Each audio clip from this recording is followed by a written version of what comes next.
Ladies and gentlemen, here we are. Another podcast, another Friday Night Live. I'm excited. I really am. I'm glad to be on here. I think it's going to be a great podcast. And this was one of those that it was funny. Oftentimes with John, Mr. John Hammonds, we'll talk to him here in just a second. Many of you guys know him, but I still want him to introduce himself just so everybody knows who he is if you're first time listening to this podcast. But every time there seems to be like an issue or something, I always just like text you like, you want to talk about this on Friday? And it's normally, yeah, I'll talk about that on Friday. And that's like why you're one of the best guests, is because you definitely do a good job of keeping up with my absolute madness where I don't plan anything and shoot mostly from the hip. And the thing is, though, tonight we actually got a little bit of a plan. I was kind of proud of myself. I sat down and wrote some questions. They may not be good questions, but they're questions nonetheless. And so we're gonna have a good night tonight. But yeah, it was funny right before it's not funny. It's actually not funny at all. But it was me being a redneck and going into full blown the semi prepper that I am. I thought this is where all the prepping would pay off. That airplane hit that mall in Philly.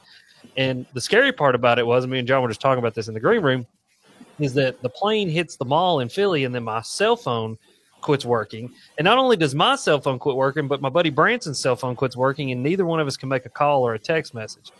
Well, then I walk inside and Bethany's phone's working, but I'm still like in full blown, like, this is it, we're under attack or something. And so, yeah, I may or may not have, got some prepping material. I don't know. If you walk by my house right now, there may or may not be. We're not going to worry about it. We're not going to worry about it. But for real, it's sad. That's very sad. The reality of it. I just heard too that it was actually a pediatric plane. It was carrying a pediatric patient to a hospital, which that's just that one, dude. That's like. Dude, it's like it hurts you like in the core. Like it's just like like I just can't describe it. It's horrible. But we're here. You're here. This is going to be fun. Everybody loves you. Everybody loves John Hammonds. I'll just tell you that, man. You have a reputation that precedes you. Every time that I say you're going to come on, it's always the same reaction. They're like, oh, yeah, we love us some John. John always lays it out for us. But, John, how are you, my friend? How have you been? What's going on in your world right now? So I've been good. I can still bend over and tie my shoe. That's good. That's somebody asking me that today. I got a haircut and a friend from high school. So when you're in your 50s, you bend down and tie your shoe. That's a good sign. Good day. In big news, my wife just got a big promotion. She's now the lieutenant colonel of the agency. So a couple more promotions, and I may be retiring. There you go. I like that. Yeah, but no, she's done well, and I say it because it's fresh on my mind because it just went out as a news release, and there's a couple people picked it up and shared it with locally, and so we've been talking about that. I got a new puppy, and other than that, life's good. Good, man. I love it. No, that's a bunch of good things. That's the kind of stuff that makes you smile, man. I like that. That's some good news. Good news. Well, congratulations to your wife. So what's that mean now? She's like, so like what exactly does that title now mean? Like what does her new job look like? What's different now? So she oversees all the law enforcement statewide, which would like the field operations side of things. Mm-hmm. And so like anybody that is a county officer would fall ultimately under her supervision. And now there's still a colonel who is like the chief of law enforcement. Yeah. And she's basically one of the assistant chiefs, but it's still a big deal. And I mean, I don't want to sound like I'm bragging, but she's really good at that stuff. And she's the only female that's ever been promoted in the agency since its inception as an agency. And that's not necessarily awesome. That's awesome. That's not necessarily a knock. It's just, a lot of females have not been interested in promoting, and but she has, and she's, of course, been passed over. It's typically a very fair process, and but she's the first female to ever be promoted, and she's made even to a sergeant, and she's, now in the Nashville office in the central statewide position, which is a big dang deal. I'm proud of her. That's awesome, man. That's cool. That's really cool. Yeah. Well, congratulations to her. That's Lord have mercy. That was my phone fell out my pocket. We're okay there. Lord have mercy. But congratulations to her. That's a big deal, man. That's really, really cool. And hopefully I never run into her, because I feel like if I run into her, then I've done something really bad, and that's probably not a good thing. So we're gonna, outside of just, hey, how you doing? It's good to see you. We're gonna make sure nobody needs to run into her. But so we're here to kind of talk about. Well, no, we are here to talk about some new proposed regulation changes. Kind of talk about the Alabama bass problem that has been probably one of the most prolific problems that we've had here in Tennessee as it pertains to bass fishing and kind of freshwater fisheries as a whole, and kind of just work our way through that. And so I thought you would be the best person to get on to talk about it. And this came to my attention. Just kind of, I've constantly got my finger on the pulse of what's going on. You know what I mean? And like, especially with the Alabama bass thing. So I've kind of known that this was coming. I know there was some talks about some of this. But Wired to Fish actually put out an article which kind of popped it off to the more general fishing public. And I had I think my buddy Ben Nowak was the first person to send it to me. But outside of him, I had like 15 people send it to me and be like, hey, what is this? What does this mean? What's this? All that kind of stuff. And so I thought it necessary and probably a good thing for us to get on here to kind of talk about it, to kind of go through it in just layman's terms and kind of educate the public as to what's actually going on in the state of Tennessee and what's this going to mean for bass fishermen, right? And so I guess the first question that I have and kind of what I've wrote down here is, let's kind of lay out the problem that we're facing. So if we're going to make a regulation change, there's got to be a problem that has arose. And this is a problem we've discussed 1,000 times, but regardless of that, I think it bears repeating. What is the problem that we're facing right now in Tennessee that warrants a regulation change? Yeah, it was basically a matter of identifying down to the species for fish other than largemouth bass. And once you have the Alabama bass in a population that has our native spotted bass and smallmouth bass, then when they start hybridizing, which is happens very quickly and almost 100% of the time, then 100% of the time so far, then the individual species becomes hard to identify. So much so that people who do it for a living are a lot of times wrong. So you may pick up a fish and say, this is a spotted bass or this is a smallmouth bass. And in reality, it's, half and half or even 20% smallmouth or whatever. So they don't always look mixed when they are. And at the same time, they don't always look pure when they are. So for us to enforce any regulations or to hold people accountable for violating those regulations, it wasn't fair to the angler or the officer to try to make a determination on what species of fish was when people that do it for a living can't tell. So it was basically just a matter of identification problem and saying, we don't know what these fish are. They're already mixed up. So we're just going to call them all black bass. Yeah. Which, man, that's unfortunate. Yeah. That sucks on a lot of levels. We'll get to that. We'll get to that here in a minute. I'm not gonna get on my soapbox just yet about that. Sad, but I think it's as sad to you as it is to me. You're one of the few people and Steve Salmons are like the two that I could be like, hey, this sucks, and y'all are like, yeah, no, this really sucks, and you get what I'm saying. So essentially, it's helping officers and helping anglers out. That if an officer pulls up and goes, hey, I need to look in your cooler, and they've got five black bass that are either smallmouth or spotted bass or whatever, it's changing the regulation that you can keep one, or we'll get into the regulation, but it's just you can keep a certain size of smallmouth and or spotted bass, or is it just relegated to the smallmouth? So it'd be best to think of it as largemouth and then everything else. Okay. So in most cases, the largemouth regulation that didn't change, but in some cases it is combined with all because it's all the same size now. So, just for instance, was it Fort Loudon that's closest to us in Tellico? It's just any black bass, 15-inch minimum size limit.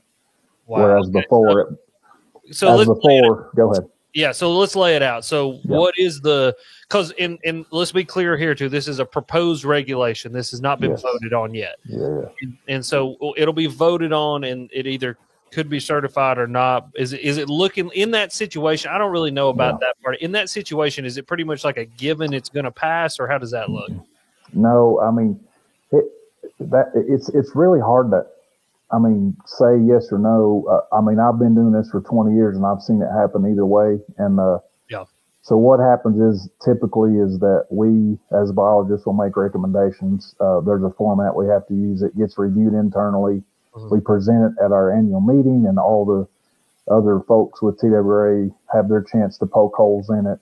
Mm-hmm. And then the chief goes over it and says, okay, I'll take it to the commission. And then the commission pokes holes in it. And then the public pokes holes in it. And the commission at the end of the cycle says, yes, we agree, or no, we don't. So it's ultimately up to our commission, and our commission does a pretty good job of representing the anglers and the people who have a vested interest in that. So it could go either way, but I think in this case, it makes a lot of sense, and most people are okay with it. Mm-hmm. Because it is impossible to tell the difference in the species, and we're, trying to come up with some regulations that hopefully helps. What is it they say? Nobody is not everybody has to agree. Everybody, basically everybody's a little bit upset or whatever. I can't remember. I've already messed up that whole little analogy. My theory always, if you're not ruffling a few feathers and pissing people off, you ain't doing nothing right. I do have one question, a little small rabbit hole, and then we're going to get back on here. Okay. So like these like the commission meetings and all of this stuff, is this like and I don't want to make this political, but is it political? Yeah. Like, are these appointed people or voted people? And like, do you see differing opinions based on political affiliation? This is something I'm not an expert on. So our agency has an oversight board, commission, which is, checks and balances system. Mm-hmm. So those people on that commission are typically appointed, I think, and I don't know this for sure, but I'm pretty sure most of those people are appointed by the governor's office. But there's a few at-large members that may be like the head of TDEC or affiliated with another state agency, or somebody that's got a position in the governor's office, not necessarily just a citizen. But most of the folks on there that come to the meetings are citizens appointed by the governor. They're not a paid person at all. And they represent a few counties. That's almost like a state representative, but it's not an elected position. It's just to have oversight over our agency. Yeah. And make sure we're doing what we say we're going to do, and basically protect you from me. Yep. I like it. So actually creepiness here, but I just asked Gemini.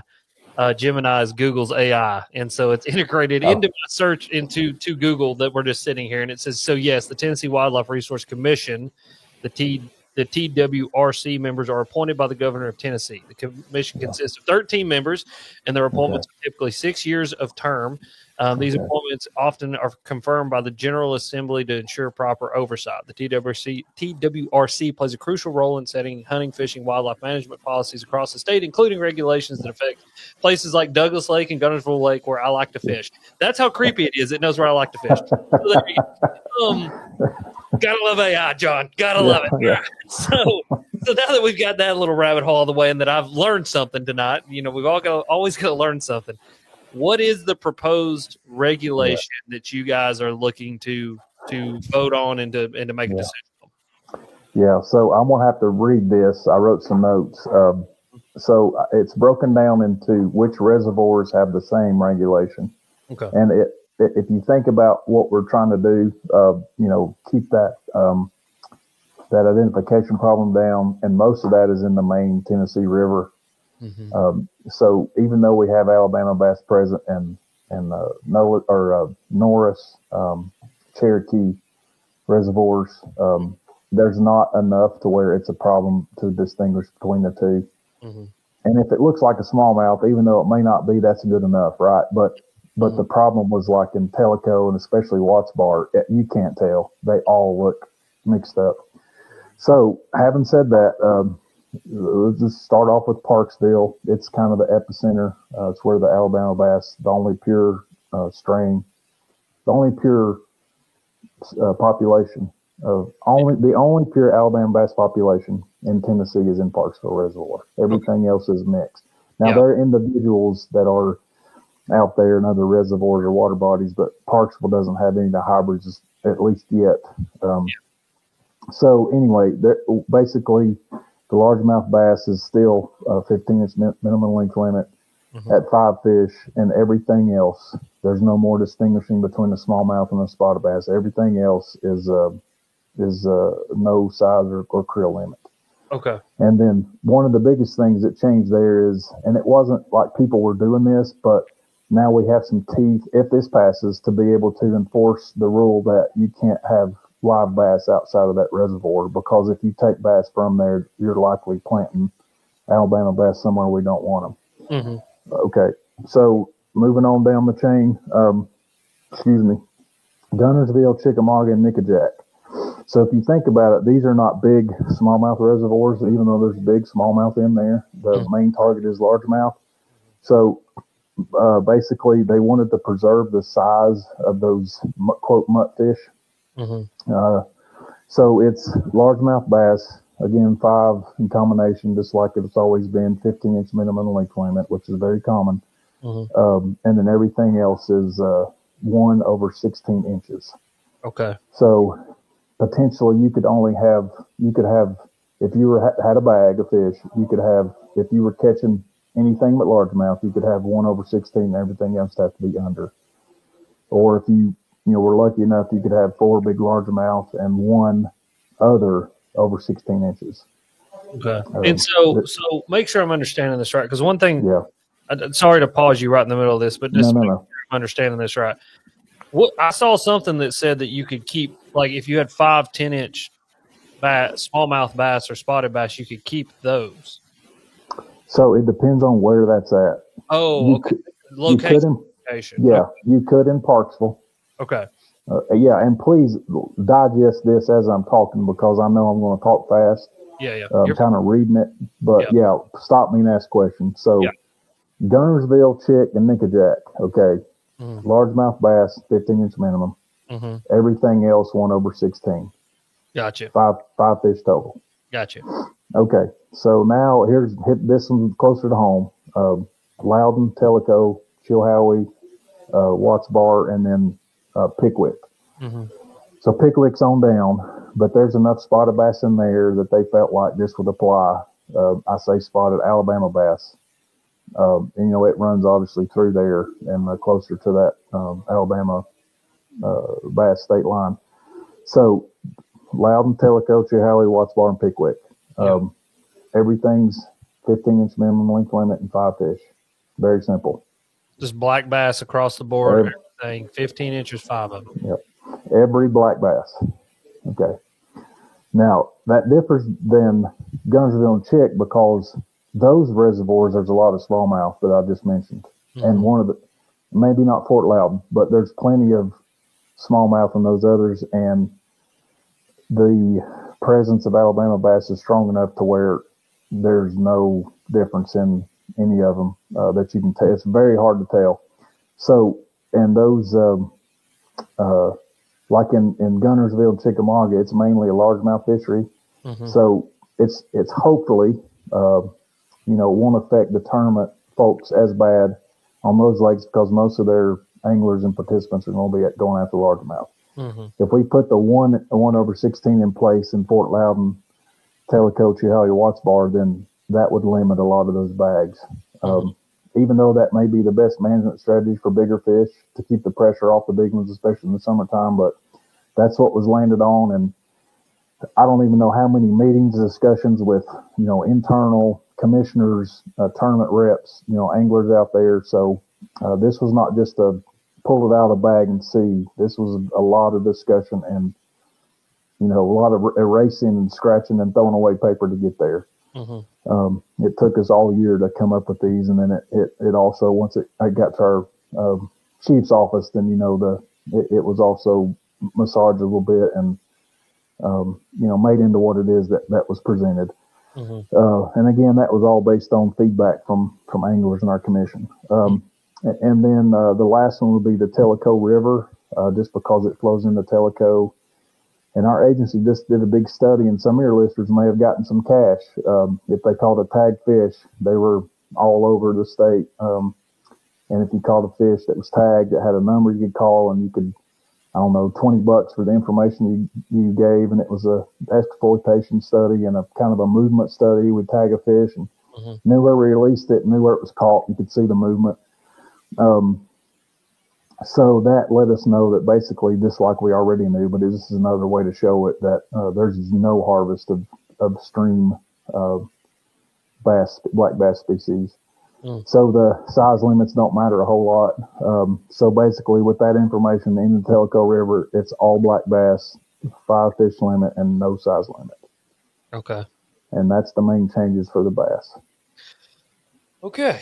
That's it's quite a bit to process, but, but we'll get there. You know what I mean? It's one of those things. If it passes, you just need to read it, reread it, double check it before you go fishing. You know what I mean?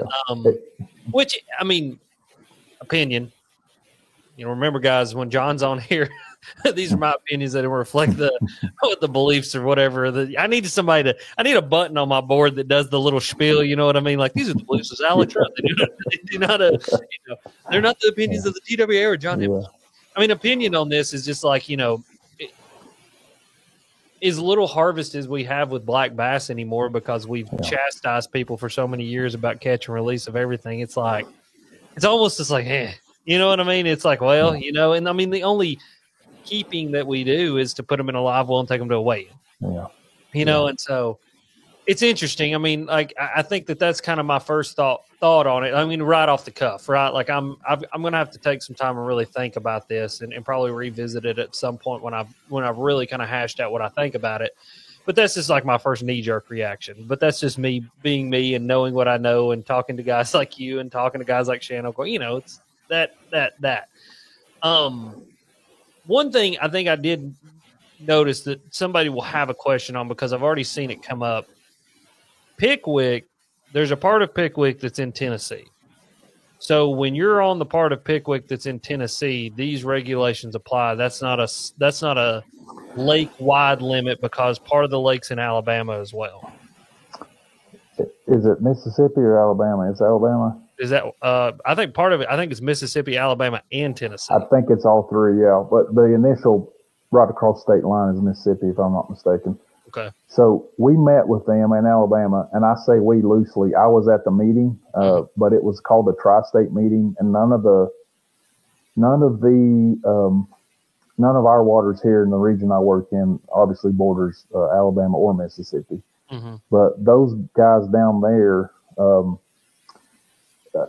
Alabama folks and the Mississippi folks that manage their share of Pickwick Reservoir, and our folks also, they are hoping to have the same regulation across the whole lake, but it's 3 different states. Okay. It's hard enough for one government to do one thing, but making 3 do the same thing, so, that's not. I mean, that's just how that works. So we all understand. The folks that work in the agencies I mentioned all understand that. But we have worked at that with Virginia and North Carolina on the reservoirs we share. So I think it will get worked out. It may just not be this year, but And so the comment that I saw was from Darius King. He said Wheeler and Wilson, and I guess it's just because you mentioned Pickwick and you mentioned Gunners, and you mentioned these other lakes. So it's one of those things. Wheeler and Wilson are exclusively in Alabama, and so this isn't going to apply to those lakes because it's not part of or touched by Tennessee in any way. And that would be obviously yes, and that would be up to Alabama guys. And I don't think they have as many problems with, believe it or not, in Alabama with Alabama bass as we do. That they're not. Even though they're not native to the Tennessee River drainage, the bit that goes through there, I mean, they see hybridization, but again, it's more of a largemouth fishery down that way. From what I've been told, I don't know that firsthand. Okay. And so, thinking on that same vein of thought, why are we not thinking about lakes like Timms Ford, Del Hollow, Watauga? Why are those lakes not affected by this? Well, just simply because there's no Alabama bass in those reservoirs, and you can still see the difference between spotted bass and smallmouth. And those regulations generally work, and they're accepted, and there's no big push from the public or our biologist has seen anything different to say we need to make changes. Yeah. And so that leads me into the next question. See, I got questions, John. I'm doing pretty good with the questions here, buddy. I'm following my own outline, and I'm proud. Normally, we'd have gone down a rabbit hole by now. So I guess the next question is, we've kind of explained it already, but I guess just again bears repeating why the proposed regulations. Like what is it that we have seen, and what have I guess shock studies and tagging studies, and like why now? What's been the catalyst or kind of the tipping point that's made it go, okay, we need to do something now. So what's the why behind this now? Yeah, that's a good question. We saw it coming, and you're always, you don't want to do, I think, use the word knee jerk. We're in the same, we don't want to do a knee jerk. We want to make sure it's happening and we're right and we're not, reacting to something. And at the same time, you want to be proactive, and we feel like this is the time to be both. Like, okay, we know it's coming. There's the evidence out there that once these spotted bass reach a certain, it's not a percentage because it's hard to measure that for sure on when that say, okay, now I don't know what this fish is. But when you're out there and you have anglers bringing it to you, officers are bringing it to you, and ourselves are saying to each other, we don't know what these are, then it's time to pull the trigger. And it's like, okay, it's not like we're giving up, but we're saying we're managing for what we got. We can't turn back the clock now in these reservoirs. It's too hard for you all to tell. It's too hard for our officers to tell. It's too hard for us to tell anything but a largemouth bass. So our regulations are going to reflect that. We're managing for largemouth bass. Here's the size and creel limits, and everything else has its own. And it was just basically just time to do that. Yeah. Oh, John, buddy, golly, man, the first time we ever met each other, you were like, I want to talk about the Alabama bass, and I got to know about it. And I mean, what's it been, man? Like 3-4 years, maybe? Yeah, it's not been long. It's not been long. We've known each other, and like, here we are. We're at that moment that we've been warning everybody about, that I said it's going to be a decade, but we're like here now. And it's like, again, I'm gonna ask this question. Answer it if you want to or not. Is this just pretty much an acceptance of the reality that like it's over, like that Alabama bass are here and there's not much we can do about it, and eventually we're going to see a time when there's no brown fish? It's the first step in that.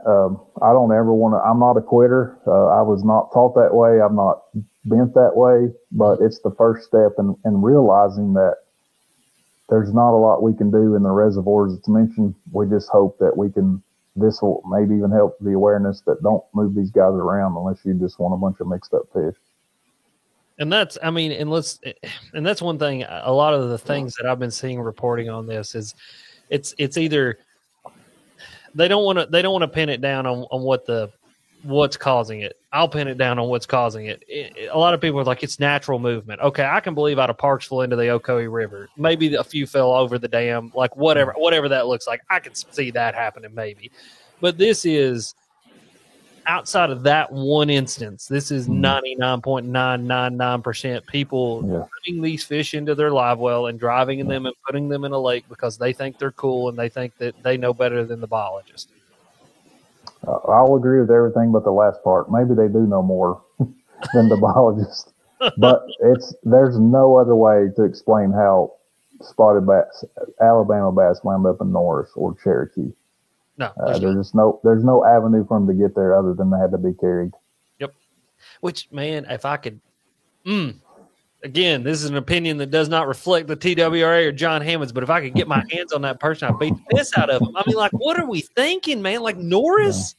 Like, because especially Norris. I mean, like, that's Lake Lanier 2.0, but guess what? It's not Lake Lanier 2.0 because there's no blueback herring in there. And that doesn't mean go put blueback herring in there because they're already in Parksville. I maybe shouldn't have said that out loud. I don't know, but everybody knows they're there. And it's like these people are they're trying to play God, and they need to stop because these bass don't belong here, and you're killing smallmouth. Like I'm hearing horror stories of I heard this, and I actually saw a picture the other day. Somebody caught an Alabama bass out of the Holston.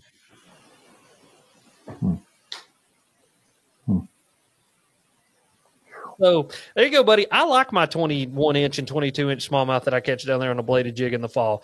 I would like to keep catching those smallmouth, but I don't know if I don't know how much longer that happens. You know what I mean? And it's just like, oh my God, because it's stressing me out, John. Yeah, I mean, me too. They're knocking at the door. I mean, they're in Virginia, and they're everywhere. All you can do is hope, but hope and pray that they don't get in the South Holston Reservoir and all the way down. But one thing that they have found recently is they're in the New River, and West Virginia. Yeah. And I think I've talked to you about that already. Yeah. So I called that one. There was a giant fish. We'll call it a black bass. It was a giant black bass caught in the Hobie event there. And someone sent me a picture of it. I think it was a big bass at the tournament. And they're like, man, check out this smallmouth. I'm like, that's not a smallmouth. That's a meammouth. That's right. And they're like, a what? And I'm like, I could probably find the picture eventually if I dug for it hard enough. But I was like, that's a meammouth. I was like, that's done. And it's just like, man, it's just, oh, okay. Well, go to the next question. This leads great into the next question. Do these new proposed regulations help to address the problem in any way, or is it just helping you guys to enforce the law and enforce the regulations that are proposed more easily and keep people from getting in trouble they don't need to be in? Yeah, I mean, it's mostly the latter, but that's a problem. That's one of the problems the hybridization creates in fish is the capability to identify them as species. Yeah. So it addresses that problem. But if you're saying the problem of moving these fish around, I mean, no, unless you look at Parksville, that's a little bit tighter range. It's already illegal to move fish and put them somewhere else. Mm-hmm. So, I mean, the regulations we have in place already address that. We could regulate it to death, and it's up to the individual anglers to decide on themselves. Do I want to screw this up for lack of a better term, eternity, and for the rest of my, all of my inheritance and whoever else inherits what I've left for them. But unless people quit moving Alabama bass around, then there's no regulation I don't think could stop that. Well, and I mean, I think you hit on something there is like, don't want to mess this up for eternity. I mean, that's what we're talking about here, man. I mean, like, it's one of those things. I think I was talking to Steve Sammons about it. Like, we're talking about like, I mean, obviously you're always going to be able to go to New York and catch a smallmouth out of Lake Erie. You're always going to be able to go to Michigan and catch smallmouth out of the Great Lakes, and there's always going to be places that have brown fish. But Tennessee historically was like a kind of special smallmouth fishery because we're like the furthest point south out of like northern Alabama where you see smallmouth. And like where a person from mid-Alabama who's never seen a brown fish in his whole entire life could drive to a Norris Lake or a Cherokee or a Watauga, and they could catch not only a smallmouth, but a fish of a lifetime in some instances. We grow big. We grow as big of smallmouth as anybody else does in their special fish. And that being said, it's like, we're looking at mass extinction. I mean, like, it's just the best way to put it. Like where we get to the point where we get excited when we see a brown fish, but even then we don't know if it's some, mudblood, a little reference to Harry Potter there. But I mean, literally, we don't know if it is or not. You know what I mean? Like if it's just some mutt of a fish without DNA testing, and so, man, that's just, golly, man. It's just like, it's just thinking about it. It just really, so I guess, I mean, obviously these regulations are put in place is to help, help law enforcement to do their job a little bit easier and just help anglers to not get in trouble for something stupid. I guess another question that I have is like what is the enforcement with your wife being in the positions that she's in? You're going to probably have a little bit of a privy to this. What's enforcement look like on Parksville? Like, because we obviously don't want to be like some totalitarian dictatorship where you're not even allowed to move. Like, we don't want to be California, but we might have to go a little bit California on this, where it's like, are we checking everybody at every boat ramp to make sure that they're not doing what they're supposed? I mean, what does that enforcement look like? Now that's, of course, that's out of the region and obviously out of my division too, but just obviously being married to Shelly, I have a little insight on how those guys work those things. But, it's not going to be, they're going to be camped out there, I don't think, unless somehow that becomes a priority for them. But it would just be like anything else where, you might be subject to being stopped at a boat ramp and looking your live well, and that's already been done for decades, like too many crappie or whatever. So it would be something like that. It just gives that a actual, if it passes, it would be a regulation that if there's water in that live well and you have bass in there, then you're in violation, as opposed to what are you going to do with these? And now I got to try to figure out, it just stops it at, nips it in the bud, so to speak, because if somebody's leaving there with spotted bass, quote, Alabama bass, then likely their intentions are to put them somewhere else. They're probably not taking them home to eat. So that just kind of helps stop that. And you can still take them home to eat them. You just have to put them on ice. So it doesn't keep people from doing that. It just keeps people from being able to put them somewhere else alive. So before I forget this thought process, just to help people who are listening to this, that if they do fish Parksville and they do like to catch 5 Alabama bass and they want to eat them, just make sure you're putting them on ice, like not on a stringer, not in anything, not in any shape, form, or fashion that would indicate in any way that you're trying to get them out of there alive. Like cut their gills, put them on ice kind of deal. Like that's what you need to be doing.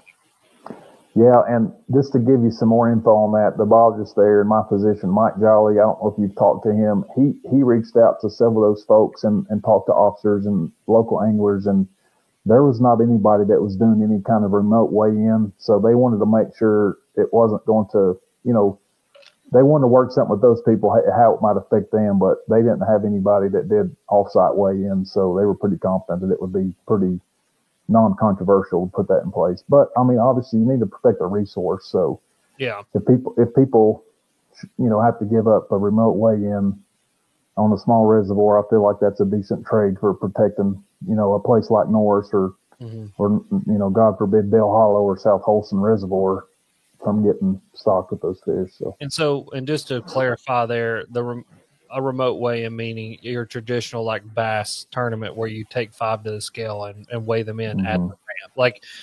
You're still allowed to fish a tournament there, put 5 in your live well, keep them alive, weigh them in, and then put them back.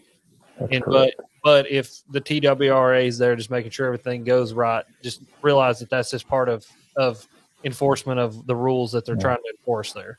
Yeah, and they're not going to get, picky and say, oh, you moved your boat 6 inches out of the water if you pull your boat up, don't leave the parking lot, take your fish to weigh in and put them back in the lake. I mean, I think that's probably legitimate. But again, I'm not an officer and I don't know how they'll handle that, but they're not going to get too crazy with it. But if you drive out of that parking lot down the road a mile and have fish in your live well, then there'll probably be problems. Well, see, I think it's interesting. And I mean, again, I don't want to California, Tennessee. There's a lot of people from California listening to my podcast, and yes, I'm going to make fun of you as much as I possibly can. God love your souls out there. But like legitimately, you look at California and like they do some things like boat checks. And even when I was in New York does this. I mean, when I went to New York, there was a guy sitting at the boat ramp and he had to do a boat check on my kayak. And he just gave it a once over, made sure all the grass and everything was on it, and then I put my boat in. And I mean, dude, I don't want to have to see that, but when you're dealing with a problem like this, it's almost to the point, it's like I almost want to see that all your major boat ramps or any major put in that, or in any shape, form, or fashion that you're having to be checked to just help mitigate in a little way the spread of invasive species. I mean, because you look at Norris and you look at, hell, every lake around here now, but the zebra mussels. Now, is it a giant detriment to fish? Yeah, we've talked about that. It's here, there, in between. That's kind of up in the air. But that's one thing. But like the Alabama bass is without a shadow of a doubt an absolute detriment to the population of smallmouth and to bass in general. Even the largemouth, because they'll outcompete them. We saw that on Parksville.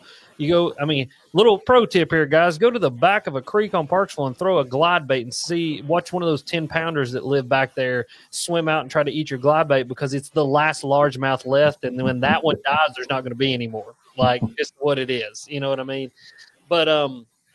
like, I just think, I don't know, man. I mean, what is that? Okay, I guess that's a great question is what does that look like? What does that next step of enforcement look like? Again, I don't want to have to see it happen, but what does that next step of enforcement look like? Is it just another regulation? Is it another proposal to the commission? Is it another, like it's a whole nother step in this process of heading down this road?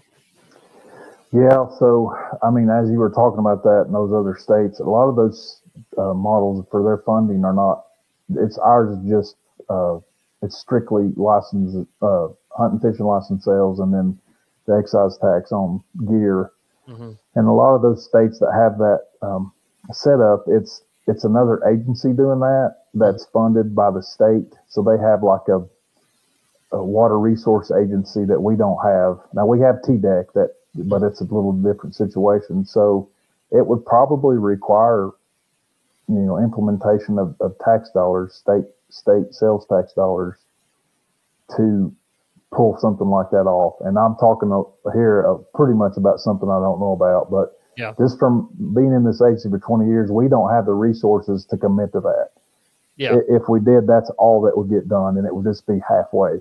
I mean, there's 2 officers in the county at most, and then 8 of us in reservoir management in the whole eastern part of the state, and there's no way you could keep track of every boat going in and out of a.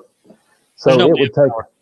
Yeah, it would take something that's beyond my capabilities to dream up to accomplish that. And then a lot of the states that deal with that, especially out west, I mean, their access points are a fraction of what we have here too, because there's not much water, and there may be 1 or 2 accesses only, so they can pull that off. Here, I mean, there's so much water in the southeast, especially in Tennessee. I don't know if you could do it.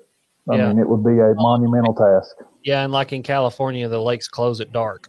Yeah. I mean, again, dude, don't California my Tennessee. I mean, I don't want that. Like, that's not what I'm not saying that at all. Like, because a lot of times I'll say things like, I would like to see, a permit that you have to buy to host a bass fishing tournament, and people are like, so you want to tax me? And I'm like, no, I'm just saying in this one instance, this would be a great tool to leverage to use. And like, I don't want to see that, but you're right. I mean, I can think of just on Norris 5 kayak ramps. I call them kayak ramps because you're not getting anything but a kayak in there, and they're brown signed TWRA ramps that are managed. They're there and they're usable, and that's all that matters. And that's what we use them for is kayak ramps. And so you're right. I mean, like it would be damn near impossible outside of something. I think in Tennessee or in California, it's like this. You have to have like a stamp.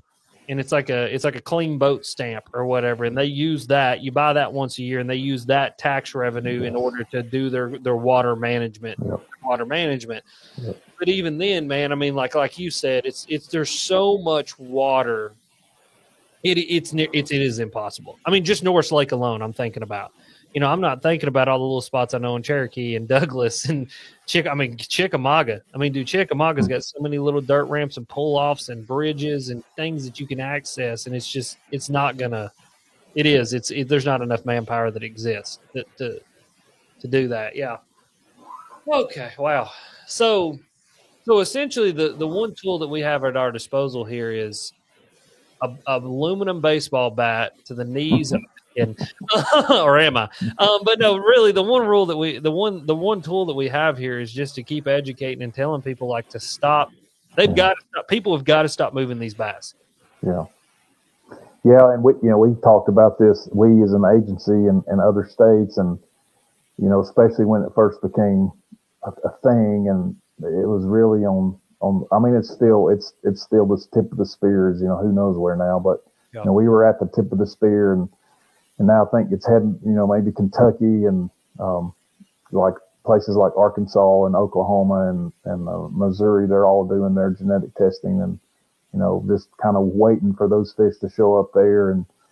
But like I love my job and I like talking to people, but I'm a nobody in the fish world. But, you get somebody that's a famous angler in the tournament series and they say, don't do this. And they have a platform and an audience that will listen to them, and nobody's going to listen to me.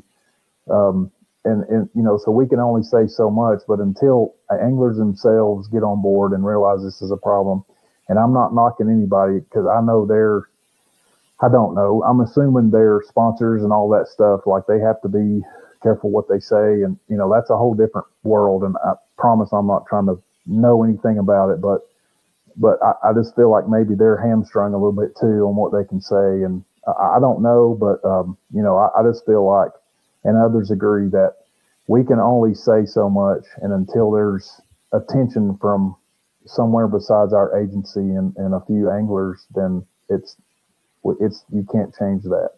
Yeah. So, I don't disagree. Yeah, I don't disagree. And I mean, here's the deal, plain and simple, is I had this conversation. I forgot who I was talking. I think I was talking to Ben Nowak the other day about Ben Nowak and Caleb Bells, who I was talking to about this. And I said, until one of these tournament organizations really puts their foot down and really addresses this problem. And again, opinions that don't represent anybody here but me. And hey, call me. I'd love to talk to you guys about it. I'd love to head up on that. I mean, because you can't just act like the problem isn't there. And I mean, when you go have these tournaments on these lakes that used to have bass other than Alabama bass in them, and you promote these lakes that used to have bass of all kinds in them are now just Alabama bass lakes. And you keep propagating that idea of catch 5 of those things, put them back in the lake, let them go, let them grow, because that's what's the best for the sport. And doing that sort of point of view and that direction of thought process, especially on lakes that used to be lakes that didn't have Alabama bass in them, and now they do. You're just going to keep promoting the same idea that we're talking about right now of moving those bass around because they're fun to catch. Yeah. It's not a smallmouth. It's not a largemouth. That Alabama bass, that 112, you get 5 12-inch Alabama bass, you can ruin an entire lake for ever. And, I mean, this is a huge issue in my mind. And, it's something that I've been thinking about a lot lately is, I mean, dude, there's so many issues to address in the fishing world right now that aren't being addressed. We want to look at other stupid crap. You know what I mean? How do we get more college anglers into the sport? How do we get more high school anglers into the sport? Yeah, I get it. We need to bring up a new generation of anglers. But if this new generation of anglers doesn't have any bass to fish for other than an Alabama bass, then what the hell are we even doing? We need to address that problem first before we address all of these other problems. And I get it's nuanced. I get it's complicated. I get we want to try to do all of these things at once. But like you just said, I mean, dude, I'm over here preaching. I mean, I'm doing everything I can. I'm reaching as many people as I can. Luckily, I have a platform where I can reach millions of people a year, and I'm blessed with that. But there's only so much I can do by myself. And it feels like, and this, it feels like we're the only ones talking about it. And if there's anything brought up about it, for the most part, it's normally just a pushback on the idea that Alabama bass are a bad thing. Yeah. And it's just, I don't know what to do with that. I wish I did. And maybe it's time to just really start cracking some heads and calling some people out on my end. You and even you, dude, you can't do that. It's like you said, I mean, you're a professional. You have a job with the TWRA. You can't just go to cracking heads. And it's just, I don't know, man. It's just one of those things. It's just really, really starting to irk me. I mean, and you can probably tell, I'm as upset about this as I've ever been. Yeah. And it's because, dude, we've talked about it. We've talked about it in private. And it's it just seems like every time we do this, it just gets exponentially worse. Yeah. And then we do this and we have this confrontation and it gets exponentially worse. And it's almost like somebody's sitting around listening to what I'm saying. And they're going, you know what? Excuse my language, but fuck that guy. And let me go just do what I feel like doing and put these bass in there. And dude, if there is somebody out there that's listening to this and you're doing that, I mean, you're the problem. You're in major issue for, I mean, just everybody in this situation. And it's not just about that person. It's about everybody that they affect. I mean, my kids one day will not be able to catch a brown bass in the state of Tennessee. They will live to see the time when a smallmouth bass, God forbid they get into Dale Hollow or they get into Watauga or they get into South Host. And I don't even want to say the names of those lakes so that people don't even get it in their mind to take them there. Because, again, I feel like when we do these damn podcasts, somebody wants to go do that. And it's just a big just to everybody. Man, I'm telling you, John. Woo, son. I'm getting going here. It's crazy, buddy. It's crazy. Yeah. Well, I'm glad you're emotional and excited because I'm kind of a low key person. And again, I've screamed this in professional meetings, and we've had a team, and I presented it, all these meetings, all the information about it. And, you can't make people get off that log they're sitting on. And some people are motivated. Some people are great at that. I'm not one of them, but I feel like you probably are. And it's not that we're not wanting to call people out. It's just, there's no proof of anything other than we know people's moving them around, and we know the result of that is no more smallmouth bass. And it's really that simple. Yep. It is. If you don't, yeah, it is. It's like, and that's the thing is, it's like we say this and they're like, well, why don't you catch anybody doing it? It is literally like trying. Okay, imagine this. This is a made up scenario, but imagine this is a great way to put this into perspective for everybody, because this is something that's currently happening in the country. It's a hot button issue. Okay, imagine if drugs coming into the country were coming into the country 5 drugs at a time, 5 pills at a time. And you've got the entirety of the southern border for these people to come through. And you've got 8 dudes who can regulate and enforce law on the entirety of the southern border. And these pills come in 5 at a time. And then those pills make 5 more pills. And then those pills make 10 more pills. And those pills make 100 more pills. And those pills make 10,000 more pills. And you've only got 8 dudes that can try to stop them on the entirety of the southern border. That's why we're not catching anybody. Yeah. We're also not catching anybody because people are afraid to say stuff. Yeah. Because they're afraid of what's going to happen. They're afraid if this person that may have some notoriety, may have stickers on their boat, may not, may be associated with this person. I'll put it out there. I don't care. Because we've had conversations. I know things. I've had things sent to me. And am I going to put them out here for the world to hear right now? No, because it's unsubstantiated claims. It's exactly what we're talking about here. I can't pin them down. But I've heard the stories, and I know the cultures and the culture that has been bred in a lot of tournament organizations. We'll say tournament associate. We'll say that. That's a good way to put that. I'll let people kind of assume what I mean by that. Maybe we'll address it one day. But like, I've heard the culture. I know the culture. I've seen the text messages. I've seen where people saw, this guy is who moved this bass, or I saw this person dumping a bucket of bass into there, or saw him again, all unsubstantiated. And until we get like a hard, like we catch somebody doing it, there's nothing you can do about it. But like, that's like kind of like how people need to view this, that just because you're not seeing it happen or we've not caught somebody yet, it's like trying to find Bigfoot. I mean, it's literally like that hard. You're almost never, ever going to see the son of a bitch because there's just, I mean, dude, you think about it. I could go down to Parksville right now. I could go night fishing. Okay, there's no TWRA officer out there right now. I could go catch 5 Alabama bass out of Parksville via blacklight with forward-facing sonar. I could drive them right down to Chickamauga and throw them off a bridge into the lake and drive off. Ain't nobody ever going to catch me doing that. And now, I just said that out loud, and there's probably somebody sitting there that probably is a person doing this thinking, it's actually a really good idea. I should do that sometime. Don't do that, because if I catch you, I really am going to break your knees with a T-ball bat. But, like that's as easy as it is. And so, like, to like you said, they don't want to get off their log. They don't want to get off their stump because of that thought process. But, I mean, damn, like, we got to do something here. I don't know what it is. You know what? Like, I mean, is there – okay, just get back on track here because I got to calm down a little bit.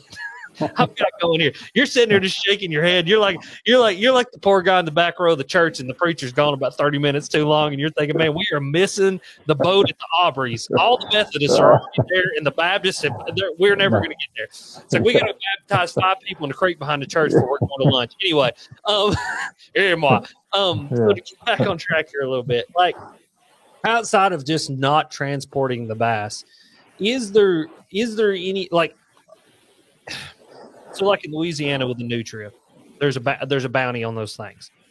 Could we institute a bounty program? I mean, is there anything that you guys are kicking around that isn't a rule now that could possibly be a rule? Like, what have you got? That's my question. What are you guys as the professionals thinking? Because I can speculate all I want to and say a bunch of words, but what are you guys thinking? Yeah. So there's been a lot of discussion about that, and it's impossible to, bounties. I mean, they're just so prolific. You're never going to get rid of them. So one of the things that there's some research on those, like you stock those sterile males, and hopefully they infiltrate the population. Those kinds of things. It's been experimented on with, like insects and things that I guess have multiple like generations in a year. I'm not very familiar with all those I guess procedures, but that's maybe a possibility. It's not been shown to be extremely effective yet, but one of the things that we discussed in our meeting, I kind of laughed a minute ago when he was talking about this, but like, what do you do to those people who are caught? I mean, right now it's a fine, and it's not a big risk to do it. Like, there's not a lot of punishment. So how do you change that? And that, from what I understand, that's more of a thing that have to go through our legislatures. As an agency, we can't say put them in jail, or we can't. I mean, that's not up to us. All we do is enforce laws, and then laws are typically made by the legislatures, our elected representatives. So, I mean, I proposed, and kind of laughing about it, they should, prison time, because okay, here's an example. I think I may have said this on here before. Hold on.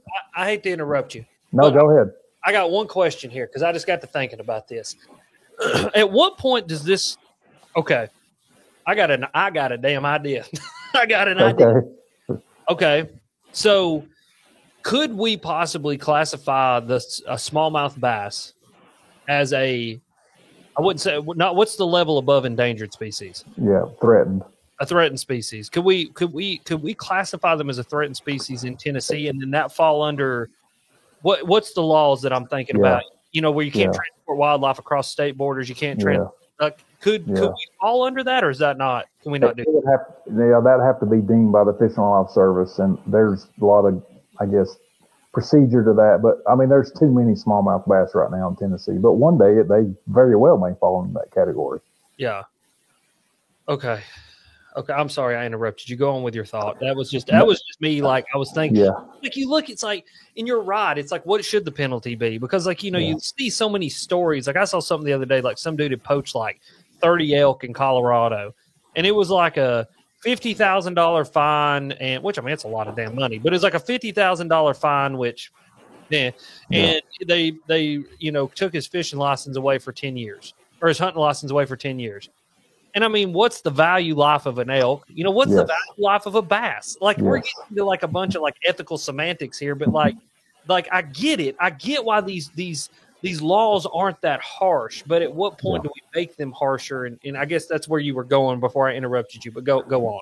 No, please do. You eloquently put it. That's exactly the example I was going to use, is a poached elk. Yeah. And they should be protected. I'm not arguing that at all. And there's rewards, there's outcry, there's praise when the poachers are caught, and that's the appropriate reaction. Yeah. But that same poacher, let's call him, has a bucket of fish, and they dump it into a lake. Well, there's no outcry. There's nobody knows until 5 years later. And all of a sudden you have hybrid smallmouth and spotted bass, and there's no more smallmouth. Well, where's the outcry? Where's the reward? So I want it to be where we can offer, the elk was $10,000 for a reward to catch this person. Well, that's one elk out of a population that's doing nothing to the herd. Mm-hmm. Absolutely nothing. There's more elk die of natural causes than one poached elk every year. If anything, it helps it, Now you can't have everybody doing it. That's why there's laws. But if you put a bucket of Alabama bass in Bell Hollow, you have changed a world-renowned, world-class smallmouth fishery forever. You have changed the dynamics of the ecosystem. You have changed the dynamics of an entire freshwater. I mean, like, you're talking about population level impact. Like this. Again, great example here. Great in what I was thinking was the Lacey Act is what I was thinking. Yeah. But like a great example, this would be like somebody going, okay, and there would be outcry over this because, charismatic megafauna, my friend. Everybody, nobody. Oh, yeah. It's a slimy fish. Who cares? It's like, oh, but it's a cute, cuddly grizzly bear, and it's like grizzly bear to rip your face off. But anyway, I get it. It's like if I just woke up tomorrow morning and I said, you know what?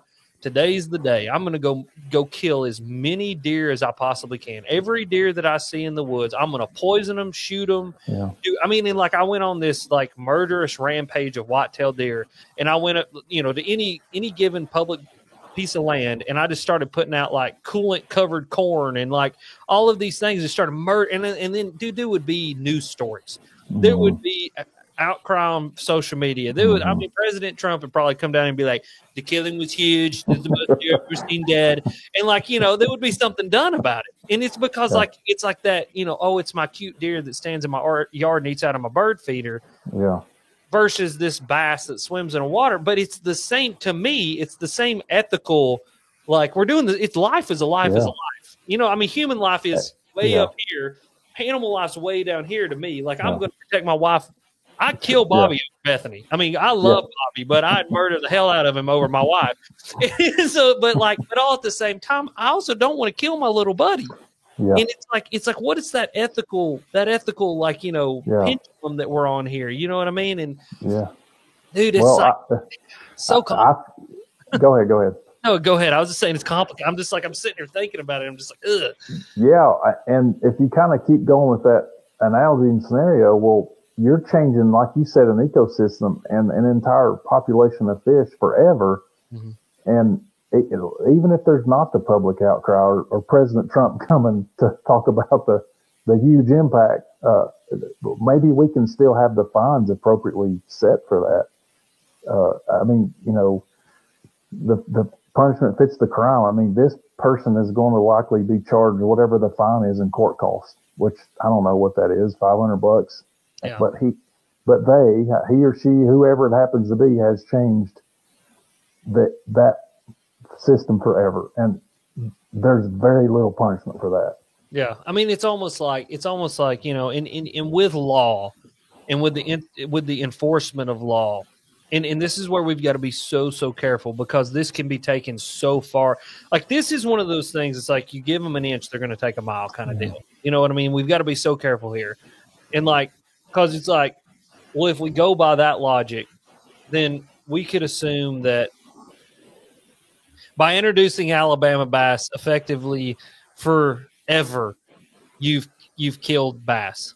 Yeah. You've bred out smallmouth. Okay, so how many smallmouth are born a year? How many of them reach maturity? Take that every year and times it by 1,000, and then you're going to attack this person with a. It's kind of like when Russia, I think it was Russia or somebody went after somebody, and it was like the amount of I think it was Anthony Fauci is who they went after, and like the amount of money that they tacked on him if he were to come to the country and be prosecuted was like $2 quadrillion. Like it was so much that it just it wasn't even comprehensible. And like that's what you got to, and like the punishment should fit the crime, but you're right. It's just like, what is that crime? In the reality of it, the reality of the crime is that person has ruined a fishery forever. Not for 10 years, not for 2 decades, not for 3 decades, not for 10 decades. Essentially, those Alabama bass, once they've established themselves, are going to be in that reservoir until that reservoir sediments in and like there's no more reservoir anymore. Or until a meteor hits it and kills them all, or okay. This hypothetical situation. You tell me whether I'm crazy or not. With a Parksville, could we kill it all? No. Is that just like you drain it all the way down? You kill you just scorch earth that thing and then start over? You could do that. It's a possibility. It's not very feasible, but it's definitely a possibility. But, there's also streams above there that's full of Alabama bass. You'd have to keep working upstream, and, they tried that in, what lake was it in California? And they didn't drain it, but they tried to use fish toxin, and it laid there all winter. And then the spring came and it killed everything in there. So, it's not really easily done. But yeah, it's possible, but it's kind of too late for that. Once we found out that what it was and where they were, then it's too late to do anything like that because they were already everywhere. Yep. All right. Well, I swear, man, it's honestly, man, it's been crazy to see. I mean, it's been crazy to see, dude. Like it's this. I mean, this literally started as a conversation that we were having like 3 or 4 years ago, and like here we are. And I mean, dude, I don't want to end this. You know, I don't want people to think or take away from this, that it's like that it's hopeless, you know, and that it's the end of the world. It's scorched earth. You know what I mean? Yeah. It's like, you know, in the title of this, I titled it "We're in the End Game," and I mean, like, but it is. I mean, it is. I mean, like, it's what it feels like. You know what I mean? Yeah. It feels like we're in the end game. Like this is the last step before annihilation. You know what I mean? And that is the reality of the situation with the Alabama bass. Like once they're in there, it's one step. You start down the road. The clock starts ticking. It's like, you know, however many seconds to midnight in, you know, nuclear war or whatever. I mean, like we're at 89 seconds to midnight right now with Alabama bass and smallmouth bass. And like you said, you know, God forbid somebody puts them somewhere that they don't need to be. You know what I mean? And like, I think one thing too, like, and I just saw this comment come up, and I'm not picking on this guy, but it's like using forward-facing sonar isn't helping the situation.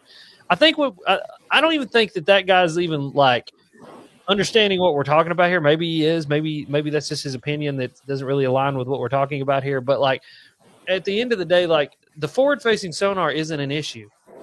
Like,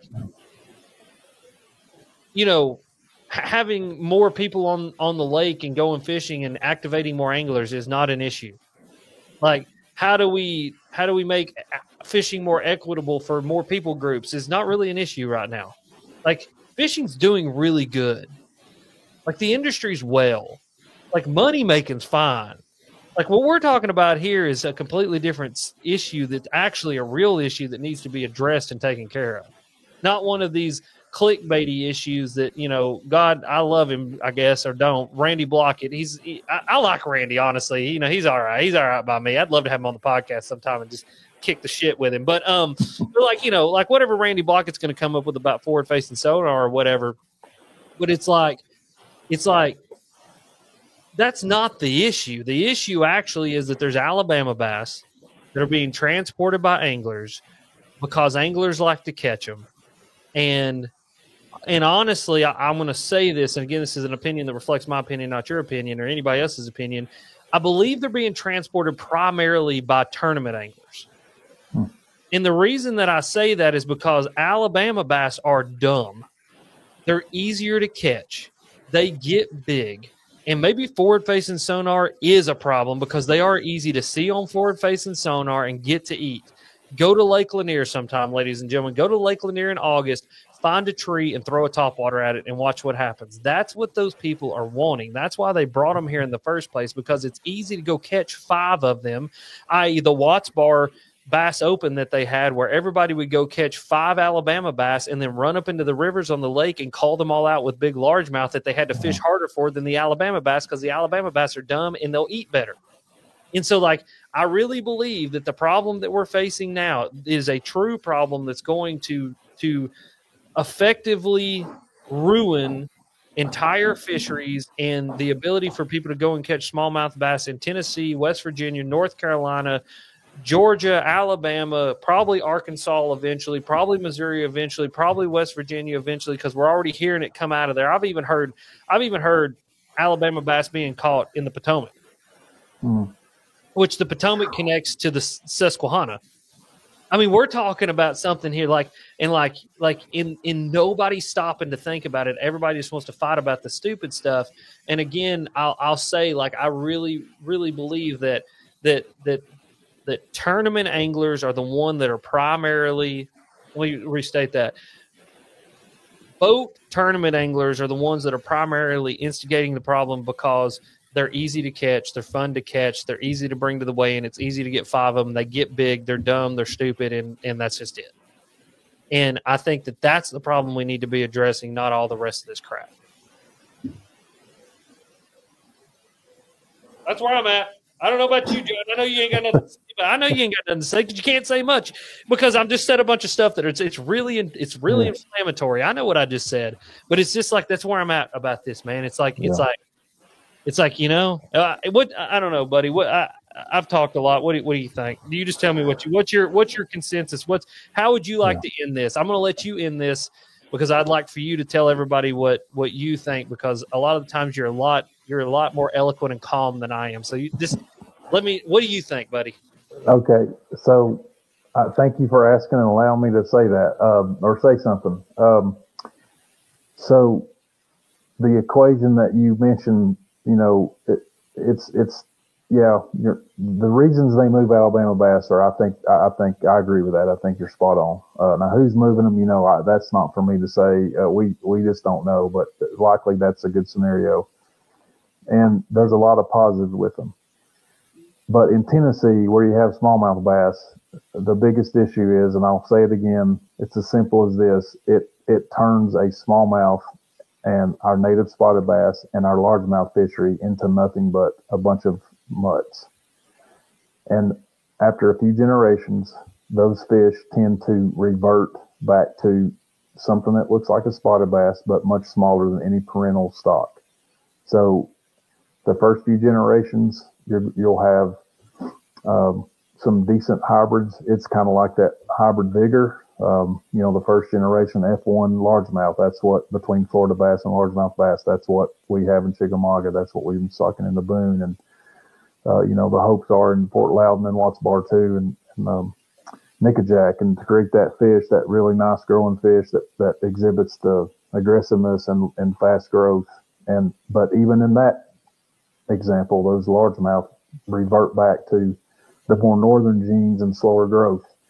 But with Alabama bass and our native spots and our smallmouth, what tends to happen is you get that first few generations of good size aggressive fish, and then they all revert back to these small little dinks. And that's fun for nobody, I think. I mean, unless you want to go out and have a fish sandwich. Nobody wants to catch a bunch of 1 or 2 pound fish. Maybe they do, but your weigh-ins are going to be, 15-pound bags at best instead of 20.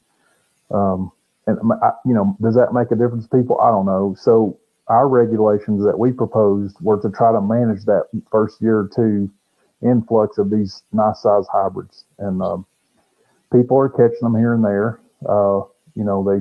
They've probably petered out a little bit in Watauga or Watts Bar, but maybe they're picking up in Tellico because of that. There's not as many out there.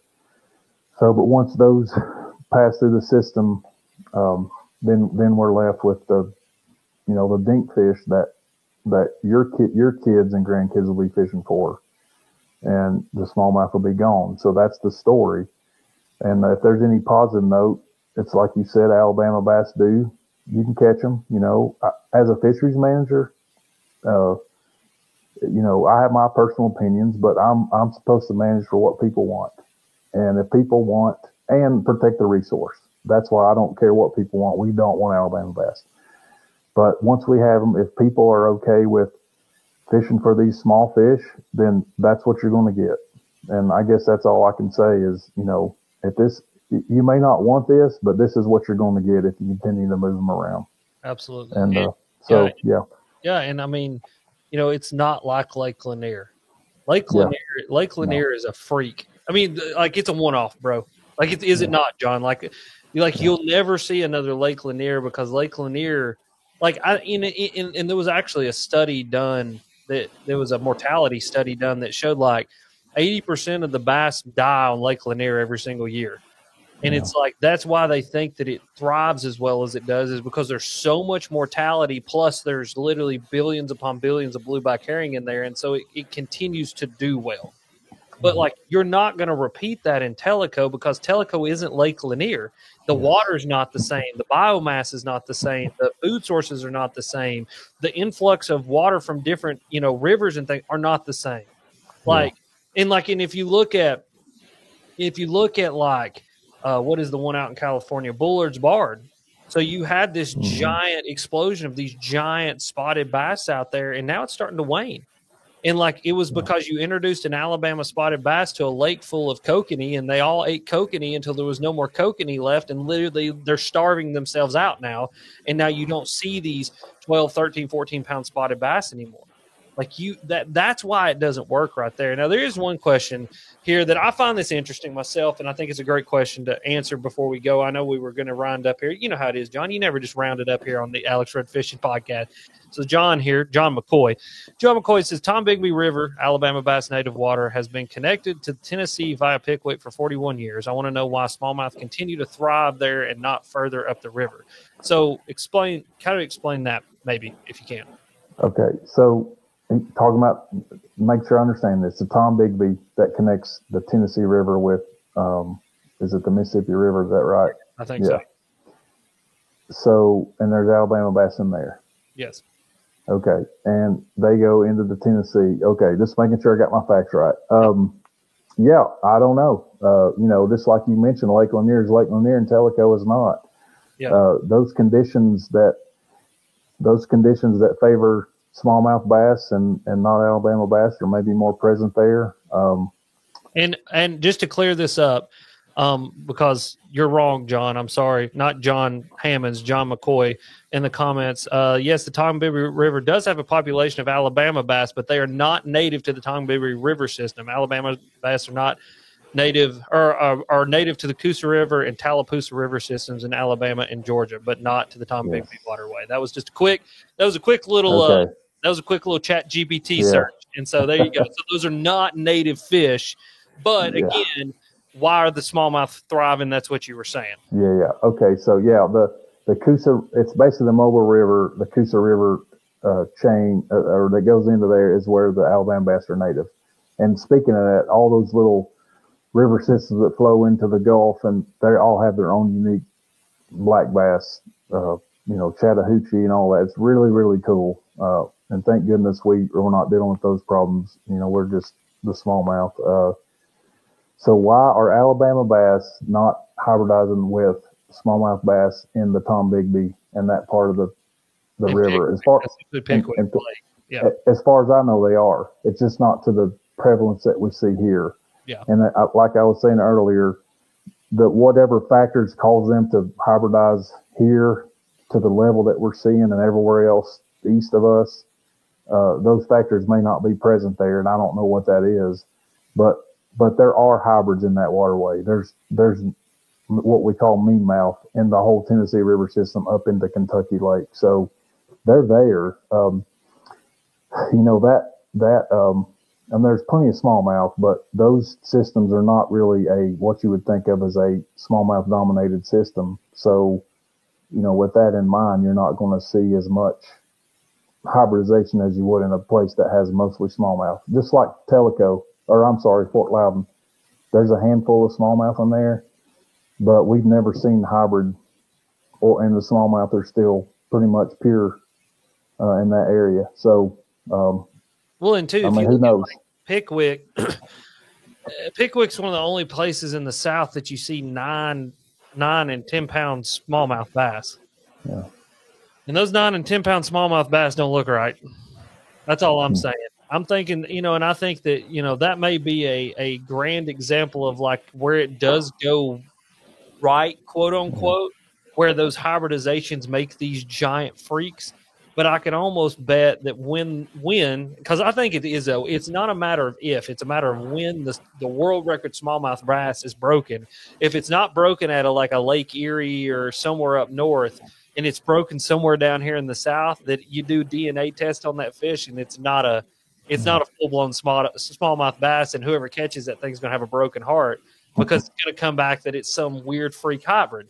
And I say that from experience of catching a freak not too long ago that you guys will find out about very, very soon. John, you know about it. I got a feeling that even when we get the blood test back on that one, we're going to be a little disappointed because I think they're freaks, man. You can tell it's an Alabama bass, but it doesn't look right. Like it doesn't look like a Lake Lanier spotted bass. It looks like some kind of giant mouth, dark headed, just freak looking thing. Like they're not right. You know what I mean? Yeah, and that's right, and that's kind of what I was getting at, that F1, that first generation hybrid. I mean, you see that extra growth and hybrid vigor take place in those fish. So, and let me qualify too by what I'm saying with down there with that question. That's out of our state, and I'm not privy to the data they have, but I don't know of anywhere where they're like, oh, we have Alabama bass and smallmouth, but no hybrids. I don't know that exists. Mm-hmm. If it does, I'm not aware of it. But like I say, it may not be to the degree that we see, but in the Tom Bigby, there's hybrids there. I just don't know to what degree. And maybe and again, it's the whole reason we're changing these regs. You may not know what you have. Mm-hmm. Absolutely. Yeah. And I think one thing that this is a question or a comment that came through that I want to address too. We don't know. So, this guy says that, my title's a little dramatic. I don't think it's too dramatic myself. You talk to guys like Steve Salmons, where literally when you're talking about, when you're talking about shoal bass, you're talking about the extinction of an entire species. When you talk about Tallapoosa bass, you're talking about the extinction of an entire species. When you talk about Bartram's bass, you're talking about the actual extinction of an entire species. Yeah. Now, are smallmouth bass going to go extinct? Probably not. But we're talking about, yes, never seeing them in the state of Tennessee again in some of these lakes. That if they do get into Del Hollow and they do get into some of our world-class smallmouth fisheries, we don't see smallmouth bass. We do have to drive, like he said, to the upper Great Lakes, where he's saying they can't survive, but we don't know that. That's right. Why wouldn't they be able to survive? Yeah. If they can survive all the places that they're surviving now, because here's the deal. They're surviving below dams where water's 40 degrees and 30 degrees, where lakes are freezing, and they're thriving like they never have before. It's like when the water does get that cold, and it's like there is a die-off of other fish that kills normal fish. Them sons of bitches live, and they do just fine. So we have no idea if they were to get that far north, if they could survive or not. But from all indications, from what I'm hearing, that they're in the Potomac River. And if they're in the Potomac River, that's a completely different climate than what we're talking about here. And if they can survive in the Potomac, they can survive in the Susky. If they can survive in the Susky, then they can go on up into the state. And next thing you know, if somebody moves one, you got them in Cayuga. And, so we don't know that. Like, that's within itself a statement that it's like not to get this guy in, but it's just the truth. It's ignorant because we don't know. That's the lack of knowledge. We don't know. We are ignorant to what will actually happen. All of us are ignorant to what will actually happen if they get that far north, because there's no indications that they can't survive. Because if a smallmouth survives up there, if a largemouth survives up there, then why couldn't an Alabama bass, a spotted bass, survive up there? Because they can survive all the same places that largemouth and smallmouth are already surviving and thriving. Yeah, and you're right. We don't know. That's the $1 million question. Where does it stop? And so Illinois, I think, or Indiana, we've had meetings with ourselves, and it's grown into most of the southeast states, now the Midwest states, and we have these meetings once or twice a year. And some of the guests you talk about, like Lawrence Dorsey and Steve Salmons, and all those guys are part of that group. And we talk about this together. But the movement of these Alabama bass is so popular that I think it's Indiana, if I'm not mistaken, or Illinois. They're seeing spotted bass pop up everywhere they never had them. And we're just hoping, and they're just hoping that they're not Alabama bass because they have smallmouth. So it's a thing out there, and it's sad to say, but we'll likely find out in their range if they're already moving spotted bass in the Midwest. Anyway, I'm digressing a little bit, but yeah, it's we don't know. Yeah, we don't know, but we can only assume because largemouth thrive in Ontario, Canada. Yeah, so do smallmouth. Why not Alabama bass? So actually, I got to thinking about this, and this is really interesting. So when you think about, we've been doing a lot of talking about Alabama, northern Alabama, the smallmouth that are in northern Alabama. And I knew a little something about this, but again, Chat GPT for the win. I just asked, I said, are smallmouth bass native to Alabama? And it says smallmouth bass have been present in Alabama for over a century, but they are not native to most of the state. The native range primarily includes the Tennessee River system, which extends northern Alabama And so it said the breakdown, pre-1900s native smallmouth bass population existed naturally in the Tennessee River and its tributaries in northern Alabama. Early 1900s, the smallmouth were introduced into the river system in Alabama, including parts of the Coosa, Black, Warrior, and Cahaba rivers, though fish stocking programs aimed at enhancing sport fishing opportunities. By the mid-1900s, widespread stocking efforts continued expanding the range throughout Alabama, especially in reservoirs, tail races below large dams. And so really interesting to think about that there is because, there may be something to the population of smallmouth bass that thrive in the Tennessee River system and how they were affected by the building of the dams. Because pre-building of the dams, you had a very different fish post-building of the dams. And if you have this weird 100-year or 150-year period of hybridization with native Alabama bass, because Alabama bass are, guess what, native to Alabama, that there could be some that the hybridization or the way that those fish interact and commingle with each other are completely different than I don't know what's going on, but you're good. It sounds like one of those. It sounds like I don't know what's going on. Echoing. Sorry. Yeah, you're good. No, it's fun. No, I don't know. Is your wife talking? Is there a woman talking? Or am I hearing ghosts? Yes, I'm sorry. No, you're fine. I was just I wasn't hearing ghosts. But that there's a difference there, right? I think that there's a difference there in that maybe a century or a half century of hybridization versus the introduction of a brand new species to a body of water, and then the founder effect that they have where they have never been before. So there's science behind that if I'm not mistaken, correct, John? Where there's a big difference between the commingling of two species for what essentially could be a long period of time or centuries or thousands of years versus something that's never been there and then you introduce it. It's kind of like what they worry about with the Galapagos. That if you introduce a new species in the Galapagos, you ruin something because it's totally isolated. And that's kind of what these lakes are. These smallmouth bass that we have in Cherokee, Norris, and whatever, they've been isolated for, how long? Ever. You know what I mean? At least since the dam was put in place, and at least since they backed up the water in the dam. So we can assume 100 years they've been isolated from Alabama bass, and then you throw an Alabama bass in there.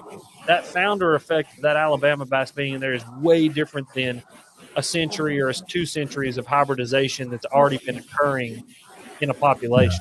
Correct? Yeah, but the chances of what's there now is a derivative of hybrids from 200 years ago is pretty slim, because with the modern genetics, it's pretty simple to tell that, that these pure stocks are, when you compare them to, you can see the hybridization, in other words, you would be able to tell the way that's done. So for a spotted Alabama bass to get into Tennessee River, it would have to have went out the Mobile River into the Gulf of Mexico. Are we still calling it the Gulf of Mexico? Sorry, that's a joke. It's the Gulf of America now, baby. All right, it's huge. It's the greatest Gulf ever. It's the Gulf of America. Go on, John. I'm sorry. Okay. So it would have to swim out into that, up into the Mississippi River, into the Ohio, into the Tennessee, and all the way up, and which is, somewhat possible, but not likely. So that's how those genes get isolated, is they don't mix. Yeah. So the two similar, basic adaptation, two similar fish, one spotted bass, one Alabama bass, are isolated long enough, and you're talking centuries for most geneticists world. Not trying to start a debate here, but more than centuries, we're talking millennia for those genes to become different enough to where they're considered two different species. So if smallmouth are native to, I know they are, to the Tennessee River, and they were introduced into those areas with Alabama bass, a few hundred years ago, that's not going to make a difference in the isolation game. And I don't know if I'm answering your question, but yes, to a part. But I guess the question, to be more clear, because I got a little wordy, there's a major difference between the commingling of Alabama bass and smallmouth bass in the upper or the lower Tennessee River system in Alabama versus that we don't know how long that. Do we know how long that's been happening versus the introduction of an Alabama bass in an isolated population like Norris Lake. Yeah. No, I see what you're saying. So yeah, when those Alabama bass were introduced into the Tennessee River, I don't know when that was. It's not been centuries ago, unless it's just not documented. But those the 1970s was the first good idea of those fish being moved outside the range in Lake Lanier, 1970s and 80s. Okay. And this is the education I have been taught, and I could be wrong on this. But Dr. Salmons has a very good grasp on this. And then it moved eastward into into Georgia, on up into Georgia, northern Georgia, and eastward into North Carolina, South Carolina, and then back around into Tennessee. And that's all happened since the 1970s. So from my understanding, and I could be extremely wrong on this, they weren't introduced in the Tennessee River. The Alabama bass weren't that long ago. Now, smallmouth were introduced outside the Tennessee River everywhere a long time ago. But the Alabama bass themselves were never moved around just because they weren't as big of a sought-after sport fish. It was more smallmouth and largemouth. So the Alabama bass being moved for sport fish purposes was a relatively recent thing. And another thing, too, I forgot to say this, but the biggest problems with hybridization between smallmouth and Alabama bass are typically in clear, rocky-sided, deep reservoirs. So you don't see the prevalence in like the lower Tennessee River system as you would in Tellico or Watts Bar. So that's on our side. Now, again, that doesn't mean it doesn't occur, because there are hybrids all the way throughout the Tennessee River system, at least in Tennessee. It's just the optimization of that hybridization is better in rocky-sided reservoirs. Yes. Clear, deep. Yeah. Which describes most of our reservoirs in the upper Tennessee system. Yeah. So it's kind of like, I guess a great kind of parallel would be like, I don't know, like a mule deer. Mule deer aren't native to the eastern United States. And like, you may have, I don't know, can mule deer and what? I don't think they can hybridize, can they? I don't know. Probably can. Probably can. Okay, let's say they can. I'm not sure. But like, but they're optimized for sagebrush in open environments, big hilly environments, high elevation.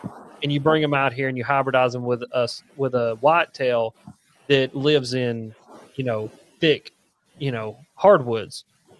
Yeah, you may get some hybridization, but there's not going to be an optimization of that hybridization that leads to a predominant population of that fish living there. And so, I mean, I guess to go back to that question, the original question that guy asked is like, even though there may be some hybridization there, it may not be as prevalent as what we're seeing because it's not an optimized environment for that hybridization to take effect. Yeah. Versus where it is optimized, it's going to happen. It's going to happen fast. Yeah. It's going to ruin entire populations of fish. Yeah, that's correct. And I guess I should apologize somewhat for leaving that out of the equation, but which is even funny that the optimization, the optimized place is a clear, deep-sided, rocky reservoir, because that doesn't describe any native Alabama bass habitat. So they're when they find these places that they do think they wouldn't belong is when they do best. And, again, that's going back to kind of that example I said of Galapagos. I forgot what species it was, but it was like it's not even what was it? It was I cannot remember for the life of me. It was a species that was introduced to the Galapagos. It was like rabbits, I think. And the Galapagos looked nothing like where these rabbits were actually from, but there was something about the Galapagos that these rabbits absolutely thrived and just blew up the population and almost ruined the native species that we only find on the Galapagos. And so it was this big effort to try to keep them and kill them. And I think eventually they killed all these rabbits. I think it was rabbits. I'd have to look it up somebody will check me, I'm sure. But that's just a great example of exactly what you just said. It doesn't make any sense, but there's something about deep, clear, rocky reservoirs that them spotted bass, when they get in there, they just go to town. And they start making babies and start, it's crazy. I mean, it's absolutely crazy. It's funny. I ate while you were talking, and literally as you were saying, and then I'm sorry I interrupted you, but it says no, you're good. You were saying it said Today, Alabama bass are well established in the Tennessee River system, especially in reservoirs with rocky structure and deep, clear water. As soon as that come out of your mouth, AI spit it out too. So that's crazy. But anyway, go on. Hey, no, I got one right finally. So I was just going to say that validates that gentleman's question or observation of the Tom Bigby, that you don't see them there, but they're there. It's just not as prevalent because those conditions aren't there like they would be in Tellico, Watts Bar, even some of the places we don't see them. So anyway, just wanted to add that in there. Yeah. So by all accounts, the Great Lakes are the perfect environment for an Alabama bass to live. Deep, clear, rocky bottom with a lot of sand. Yeah. Interesting. Well, John, I've kept you too long, friend. This was it was supposed to be an hour, and we're an hour and 40 minutes into this thing. But I think this is a great conversation, man. I think we hit this thing at all angles. I think we answered the questions we needed answered. Again, I'm gonna give you the floor to let you end this thing, and then I'm gonna be quiet and let you end it because you're smarter than I am. So go ahead and end this thing for us. No, I appreciate that. I always say, at least I try to remember to say, I appreciate everyone listening, and especially who buy fishing licenses. Without you guys and gals, I wouldn't have a job, and I don't ever lose sight of that. I really love what I do, and I like talking to Alex and all these anglers out there, and it's a passion of mine I just always love that. So to find the changes on our regulations, you can go to our website and go to the newsroom, and it spells it out there pretty good. And then there's a chance to comment on that up until February the 15th. And you can put in your suggestions. You can, say, hey, I like this or I don't like it, and here's what I want you guys to do. And those comments are given out to us as biologists, and we look at them. The commission looks at them, so it's not lost. It's something that does get read, and but there's still hope. Alabama bass are bass, and we like bass fishing. It's just we may not have our favorite, but if it's up to me, don't move them at all. And if you like to pass your heritage on to the next generation of smallmouth bass in Tennessee, then by all means carry one of Alex's T-ball bats and take care of business if you see anybody stop them at the lake. Say, if you like, when you said if you like to carry your gear, I was like, if you like keeping your kneecaps, you're moving in bass, buddy. That's all I'm saying. Listen, that's what I'm talking about, John. You're awesome, brother. I appreciate you so much. Everybody, I'm going to make sure and link all of that information he just talked about down in the show notes. If you're listening on podcast forum, pin comment if you're on YouTube, watching on YouTube forum. Just went over to the TWRA newsroom. First thing, Shelly Hammond serves as the new boating and law enforcement colonel. Congratulations. So there you go. But didn't know that was on there. Look at there. I didn't. As always, you guys are sweet. John, you're awesome. And I won't see you next week, John, but I'll see these ugly mugs next week. And y'all next week. Bye, everybody. Thank you. Yes, absolutely.